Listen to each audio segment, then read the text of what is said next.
Technical अड्डा YouTube channel पर आप सभी का स्वागत है दोस्तों।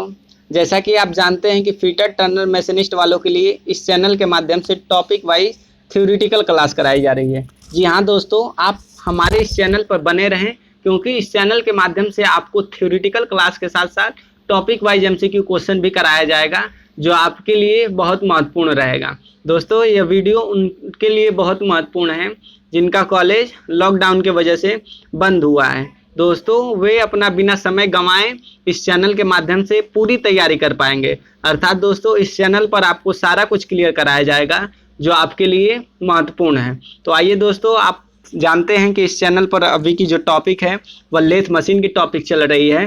तो लेथ मशीन की टॉपिक में हमने इसके पार्ट्स को कवर किया था। जी हाँ दोस्तों, इसके पिछले वाली वीडियो में हम लोगों ने लेथ हेड स्टॉक देखा था, लेथ कैरेज देखा था, लेथ टूल पोस्ट नहीं देखा हूँ अभी, लेथ टेल स्टॉक देखा था हम लोगों ने। जी हाँ दोस्तों, इसके पहले वाली वीडियो में हमने लेथ मशीन के कई पार्ट्स देखे थे। जिन लोगों ने इसके पार्ट्स को नहीं जानते हैं या जिन लोगों ने इसके पिछले वाली वीडियो नहीं देखी है, वे प्लेलिस्ट में जाकर वीडियो देख सकते हैं। तो आज का जो हमारा नेक्स्ट पार्ट है लेथ का दोस्तों, वह लेथ चक है। तो आइए देखते हैं लेथ चक है क्या।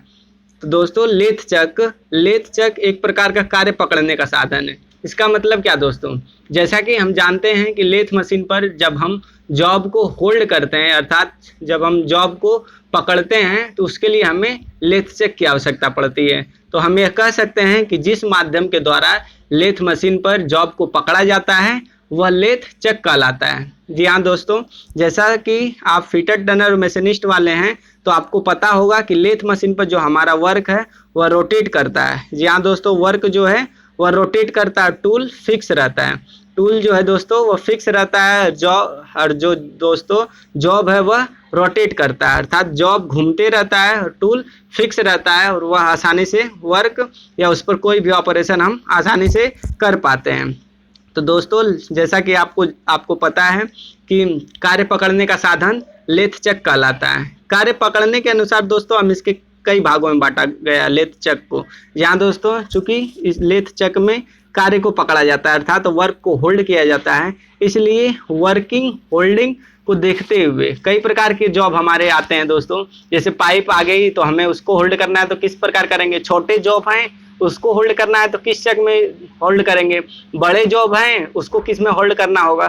तो सारा कुछ को ध्यान में रखते हुए इसको कई भागों में बांटा गया है। 4J चक, 3J चक, मैग्नेटिक चक, कॉलेट चक। दोस्तों, ये जो आप टाइप देख रहे हैं इसको हमने वर्क होल्डिंग के अनुसार ही बांटा गया, अर्थात हमें मजबूत वाली जॉब है उसको पकड़नी है तो 4J चक में पकड़ेंगे, इसेंट्रिक जॉब को पकड़ना है तो 4J चक में पकड़ेंगे। दोस्तों, अगर अनियमित आकार का जॉब है, इनरेगुलर शेप वाला जो जॉब है वो 4J चक में पकड़ेंगे, जिसमें हमें मजबूती की उतनी आवश्यकता नहीं है, उतनी एक्यूरेसी की आवश्यकता नहीं है, उसको किस में पकड़ेंगे सारा कुछ क्लियर करेंगे। इस वीडियो में आप बने रहें। दोस्तों, लेथ चक का एक टाइप जो है 4J चक है। जी हाँ दोस्तों, जैसा कि आपको फिगर के माध्यम से दिख रहा होगा लेथ 4J चक, इसके कई पार्ट्स आपको दिखाए गए हैं। यह चक्की है दोस्तों, टोटल बॉडी कहलाती है, रिवर्सेबल जॉ है। आप सारा कुछ देख लीजिए दोस्तों, इस फिगर के माध्यम से सब कुछ क्लियर हो जाएगा। ये रिवर्सेबल जॉ है, इसको जॉ बोल दीजिए या रिवर्सेबल जॉ बोलिए। ये देखेंगे कि क्यों रिवर्सेबल है, इसका फ़ायदा क्या है। जी हाँ दोस्तों, ये रिवर्सेबल जॉ है तो इसका फ़ायदा तो कुछ होगा। जी हाँ दोस्तों, जैसा कि आप जानते हैं कि कोई भी पार्ट्स हो उसका कुछ एडवांटेज तो होता ही है, इसलिए इसको बनाया गया। इसमें दोस्तों स्क्वायर थ्रेडेड स्क्रू है, जो दोस्तों स्क्रू आपको दिख रहा है ये स्क्वायर थ्रेडेड है, स्क्वायर थ्रेडेड स्क्रू लगी हुई है। यह की सॉकेट है, अर्थात इसमें जो हमारा चक्की है वह प्रवेश करता है और इसको होल्ड करता है। इसको रोटेट करवाएंगे तो जॉब हमारा क्या है, पकड़ेगा। टेपर, ये दोस्तों कीवे है, कीवे लगा हुआ है और फिंगर पिन है। इस फिंगर पिन का क्या यूज़ है दोस्तों, और ये स्क्वायर थ्रेडेड स्क्रू है, इसका क्या यूजेज है, सारा कुछ देखेंगे। तो आपको इस इमेज के माध्यम से, इस फिगर के माध्यम से इसके पार्ट्स पता चल ही गए होंगे। 4J चक के क्या क्या पार्ट्स होते हैं और इनका क्या योगदान है चक में, सारा कुछ देखेंगे। दोस्तों, 4J चक को इंडिपेंडेंट J चक भी कहा जाता है। जी हाँ दोस्तों, फोर्जर चक को इंडिपेंडेंट जज चक भी कहा जाता है। क्यों कहा जाता है? क्योंकि दोस्तों इसके जो जॉ हैं, रिवर्सेबल जो जॉ लिखा गया है यहाँ पर आपको दिख रहा होगा, ये जो जॉ है यह रिवर्सेबल है, यह इंडिपेंडेंटली घूमते हैं, अर्थात जॉ को, इस रिवर्सेबल जॉ को चक की के द्वारा, एक की है दोस्तों, चक की है, इसके द्वारा अलग अलग चलाया जाता है। इसको चलाना हो तो इस स्क्रू को घुमाएंगे, इसको चलाना हो तो यहाँ पर जो स्क्रू लगा होगा उसको घुमाएंगे, इसको चलाना हो तो दोस्तों इसे घुमाएंगे। अर्थात यह हम कह सकते हैं इसके जो जॉ हैं उसको हमें घुमाने के लिए या जॉब को पकड़ने के लिए इसके जॉ को अलग अलग घुमाना पड़ेगा, तभी हमारा जो वर्क है वह फिक्स हो पाएगा या इसमें हम जॉब को बांध पाएंगे। इसके जॉ को जब हम अलग अलग घुमाएंगे तभी हम वर्क को बांध पाएंगे। दोस्तों इस चक के द्वारा फोर्जर चक के द्वारा जॉब को पूर्ण शुद्धता से पकड़ा जाता है। जी हाँ दोस्तों, फोर्जर चक एक ऐसा है जिसमें हम एक्यूरेसी में या एक्यूरेट जॉब को बांध पाते हैं। इसकी जो दोस्तों फोर्जर चक की जो एक्यूरेसी होती है 0.001 मिलीमीटर से लेकर 0.02 मिलीमीटर तक होती है। जी हाँ दोस्तों, फोर्जर चक के द्वारा जॉब को पूर्ण शुद्धता या पूर्ण एक्यूरेसी के साथ बांधा जा सकता है या पकड़ा जा सकता है। दोस्तों 3J चक की तुलना में जॉब को अधिक मजबूती से पकड़ा जाता है। 3J चक की तुलना में दोस्तों 3J चक की तुलना में जॉब को अधिक मजबूती से पकड़ा जाता है। इसका मतलब क्या है दोस्तों? इसकी जो मजबूती है, वर्क होल्डिंग या कार्य पकड़ने की जो क्षमता है 3J चक की तुलना में बहुत मजबूत है। क्यों दोस्तों? चूँकि 3J चक में 3 जॉ होते हैं, 3J चक में दोस्तों 3 जॉ होते हैं, 4J चक में हमारा 4 जॉ होंगे। जहाँ तक आपको पता है कि 4 जॉ हैं तो इसमें मजबूती हमें अधिक मिलेगी ही मिलेगी, क्योंकि इसके जो जॉ हैं वो 4 हैं। दोस्तों इसे रिवर्स करके भी बांधा जा सकता है। मतलब क्या दोस्तों? जैसा कि आपको इस इमेज में दिख रहा था कि रिवर्स जो जॉ है इसको हम रिवर्स करके बांधते हैं। क्यों बांध पाते हैं? इसका मेन पर्पस क्या है दोस्तों? इसके जॉ को हम रिवर्स बांधते हैं, इससे हमारा क्या होता है, बड़े डायमीटर वाले जॉब को भी आसानी से हम पकड़ पाते हैं। जैसा कि आप जब प्रैक्टिकल करेंगे तो आप इसके जॉ को रिवर्स करेंगे, अर्थात यह जो हमारा स्क्रू है उसको एंटी क्लॉकवाइज रोटेट करवाएंगे। दोस्तों जब ओपन करते हैं जब दोस्तों हम जॉ को ओपन करते हैं तो हम पूरा ओपन करके फिर से हम इसके जॉ को क्या करते हैं, रिवर्स में लगा सकते हैं, जिससे बड़े डायमीटर वाले जॉब को हम इस पर आसानी से बांध सकते हैं। दोस्तों फोर्जर चक के पार्ट्स कई पार्ट्स में बांटा गया है। फोर्जर चक के भी कई पार्ट्स हैं। हम लोगों ने तो अभी देखा था वर्क होल्डिंग के अनुसार। यहाँ दोस्तों वर्क होल्डिंग के अनुसार चक को कई भागों में बांटा गया था, फोर्जर चक, 3J चक, मैग्नेटिक चक और कलेक्ट चक। अब बारी आती है दोस्तों फोर्जर चक के क्या पार्ट्स हैं या फोर्जर चक के कितने पार्ट्स होते हैं। फोर्जर चक के भी कई पार्ट्स हैं दोस्तों। बैक प्लेट है, बॉडी होती है, जॉ होंगी और स्क्वायर थ्रेडेड स्क्रू सैफ्ट होगा। जैसा कि आपको दिख ही रहा होगा, जॉ के द्वारा हम जॉब को होल्ड करेंगे, स्क्वायर थ्रेडेड स्क्रू सैफ्ट जो है क्या है, सारा कुछ देखेंगे। तो आइए देख लेते हैं पहले बैक प्लेट क्या होती है। जी हाँ दोस्तों, बैक प्लेट, कुछ फोर्जर चक में बैक प्लेट लगी होती है और कुछ जो फोर्जर चक वाली लेथ मशीन है या फोर्जर चक है उसमें बैक प्लेट नहीं लगी रहती है। जिनमें दोस्तों फोर्जर चक में बैक प्लेट लगी रहती है उसका क्या पर्पस होता है, जैसा कि आपको दिख रहा है कि एलन स्क्रू के द्वारा इस पर चक की बॉडी को बांधा जाता है। जी हाँ दोस्तों, आपको हम बता दें कि जो हमारा फोर्जर चक की बॉडी आपको इस इमेज में दिख रही थी, इसको हमें फिक्स करना है लेथ स्पिंडल पर। तो कैसे फिट करेंगे वो उसे समझ लें और देख लेते हैं। दोस्तों बैक प्लेट, ये बैक प्लेट है, समझ लीजिए। इसमें एलन स्क्रू लगाकर इसके बॉडी को क्या करते हैं, फिक्स करते हैं। लेथ चक के बॉडी को बैक प्लेट पर फिक्स करते हैं। क्योंकि दोस्तों इसमें एक टेपर्ड होल होता है, टेपर्ड होल रहता है। जी हाँ दोस्तों, बैक प्लेट में एक टेपर्ड होल रहता है जो लेथ स्पिंडल के नोज पर, जो लेथ स्पिंडल के दोस्तों ये लेथ स्पिंडल है, लेथ स्पिंडल पर बैक प्लेट को फिक्स कर पाते हैं इस होल के माध्यम से। दोस्तों बैक प्लेट है, देख रहे हैं जैसा कि आपको दिख रहा है, इसमें टेपर्ड होल रहता है। ये दोस्तों जो होल है वो टेपर्ड होल रहता है और ये टेपर्ड होल लेथ मशीन के स्पिंडल पर फिक्स करा दिया जाता है और इसमें एलन स्क्रू के द्वारा चक की बॉडी को बैक प्लेट पर बांधा जाता है दोस्तों। इसके जो बोर होंगे दोस्तों, जैसा कि हमने आपको बताया, बोर जो होंगे वो टेपर में होंगे और इसे मशीन स्पिंडल पर आसानी से फिक्स कर पाते हैं। दोस्तों यहाँ से क्वेश्चन बनता है कि जो हमारा इसमें कौन सा टेपर रहता है, अर्थात बैक प्लेट जो है वो कैसे स्पिंडल पर फिक्स हो पाती है। क्योंकि दोस्तों इसके जो टेपर हैं वो मोर्स स्टैंडर्ड टेपर होते हैं। जैसा कि आप जानते हैं कि मोर्स स्टैंडर्ड टेपर की एक क्वालिटी होती है कि सेल्फ होल्डिंग होती है। सेल्फ होल्डिंग एसेसरीज या सेल्फ होल्डिंग बोल सकते हैं। सेल्फ होल्डिंग टेपर किसको कहते हैं दोस्तों? Morse taper self holding taper होती है। इसलिए दोस्तों इसके स्पिंडल पर आसानी से फिक्स हो जाती है। इसकी मजबूती के लिए दोस्तों इसमें खांचे कटे होते हैं, इसके स्पिंडल पर खांचे कटे होते हैं जिससे हम चाबी के द्वारा भी फिट कर पाते हैं। इसलिए दोस्तों बैक प्लेट पर हमारा जो चक है वह फिक्स रहता है। बहुत ऐसी चक आती हैं दोस्तों, फोर्जे चक आती हैं जिसमें बैक प्लेट नहीं लगा रहता है। नेक्स्ट पार्ट है दोस्तों बॉडी।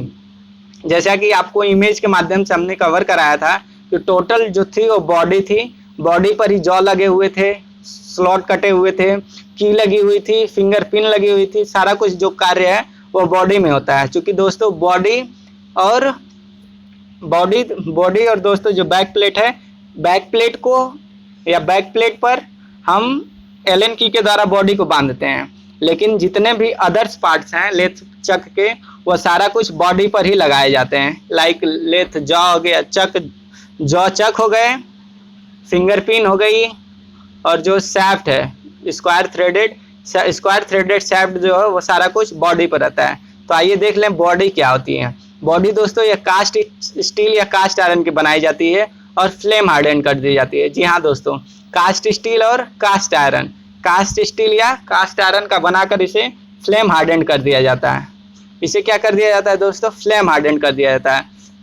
इस पर समान दूरी पर खांचे कटे होते हैं। जैसा कि आपको हम इमेज की ओर ले जाते हैं, आप देख लीजिए समान दूरी पर खांचे कटे हुए हैं जो थ्रेडेड खांचे होते हैं। यहाँ दोस्तों यह खांचे जो हैं ये खांचे कटे होते हैं, लेकिन इसमें थ्रेडेड जो है वह सैफ्ट पे होती है या स्क्रू पे होती है और इसके जॉ पे होती है। लेकिन ये जो खांचे हैं दोस्तों समान दूरी पे होंगे। ये जो खांचे हैं दोस्तों वह समान दूरी पर रहते हैं,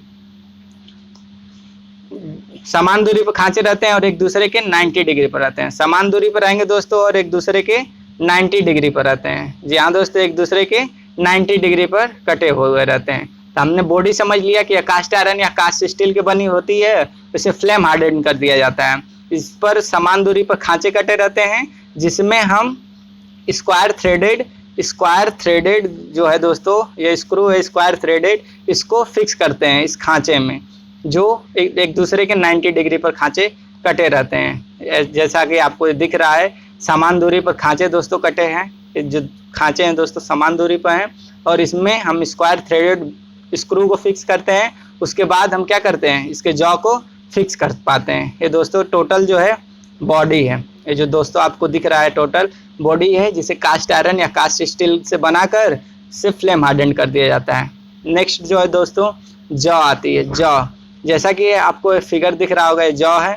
इसमें दोस्तों आपको दिख रहा होगा ये स्क्वायर थ्रेडेड है। ये जो खांचे इस पर कटे हैं स्क्वायर थ्रेडेड है।